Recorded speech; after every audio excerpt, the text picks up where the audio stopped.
আসসালামু আলাইকুম।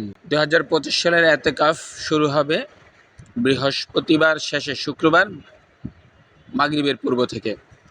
হাজীগঞ্জ ঐতিহাসিক বড় মসজিদে আজ বুধবারে প্রায় ১০০ জন এতেকাফকারী মসজিদে অবস্থান করেছে। আপনারা যারা আগ্রহী তারা অবশ্যই শুক্রবার মাগরিবের পূর্বেই মসজিদে প্রবেশ করতে হবে। আলহামদুলিল্লাহ, হাজীগঞ্জ ঐতিহাসিক বড় মসজিদে আপনার ইজতেমাই খাবারের ব্যবস্থা রয়েছে।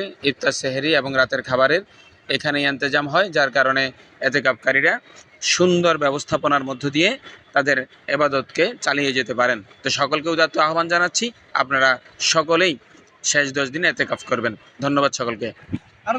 এই দীর্ঘদিনের ধারাবাহিকতায় হাজীগঞ্জ ঐতিহাসিক বড় মসজিদে কিছু আল্লাহর বান্দা এতেকাফকারীদের ইজতেমাই খাবারের জন্য খেদমত করেন। এতে হাজীগঞ্জ ঐতিহাসিক বড় মসজিদ কর্তৃপক্ষ, মোতাল্লি সাহেব সহ সকলেই উদাত্ত ভাবে সকল মুসল্লিকে এখানে আসার জন্য আহ্বান করে থাকেন এবং ওনারা সর্বত্র সহযোগিতা করেন, প্রচেষ্টা চালান যাতে মুসল্লিরা